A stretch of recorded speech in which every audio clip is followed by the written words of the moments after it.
আগের চেয়ে আরও শক্তিশালী হয়েছে ভারতের দিল্লির বিক্ষোভ। যন্তর মন্তরে রাতভর অবস্থান কর্মসূচি চালিয়ে গেছে তরুণদের দল ককরোচ জনতা পার্টি।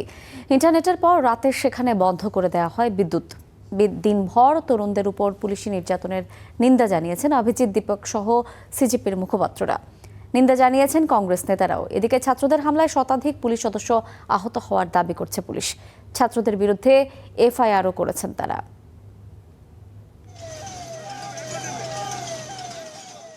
সোমবার রাতেও ছাত্রদের ওপর জল কামান প্রয়োগ করে পুলিশ। আগে থেকেই সন্ধ্যার ভারী বৃষ্টিতে ভিজেছিল শিক্ষার্থীরা।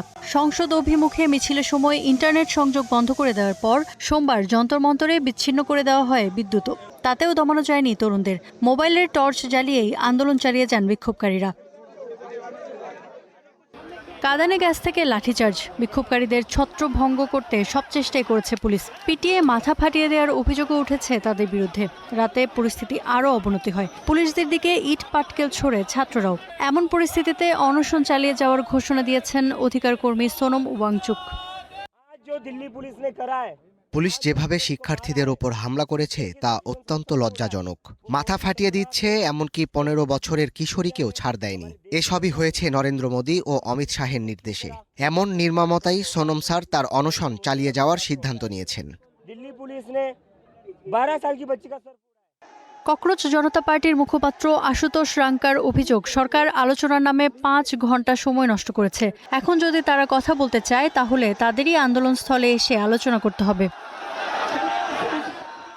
তবে দিল্লি পুলিশের দাবি, আন্দোলনকারীরা ব্যারিকেড ভাঙার চেষ্টা, যানবাহন ভাঙচুর এবং পাথর নিক্ষেপ করায় আইন অনুযায়ী ব্যবস্থা নিতে হয়েছে। তাদের দাবি, সংঘর্ষে 118 জনের বেশি পুলিশ সদস্য আহতও হয়েছে। অন্যদিকে বিক্ষোভকারী আহত হয়েছে 60 জন। এ ঘটনায় ছাত্রদের বিরুদ্ধে এফআইআরও করেছে পুলিশ।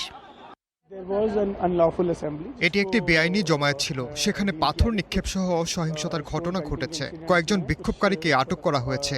আইন অনুযায়ী ব্যবস্থা নেওয়া হচ্ছে। এদিকে আন্দোলনকারীদের উপর পুলিশি অভিযানের তীব্র সমালোচনা করছে বিরোধী দলগুলো। আমরা সবাই এই বিষয়টি নিয়ে সংসদে আলোচনা চাইছি। শিক্ষানীতিতে বড় বড় সমস্যা রয়েছে, কিন্তু আলোচনায় রাজি না হয়ে শিক্ষার্থীদের উপর টিয়ার গ্যাস ছোড়া হচ্ছে। লাঠিচার্জ করা হচ্ছে কেন? তারা তো আমাদেরই সন্তান। কংগ্রেস নেতা শশী থারুরও বলেন, শান্তিপূর্ণ বিক্ষোভে লাঠিচার্জের কোনো যৌক্তিকতা নেই।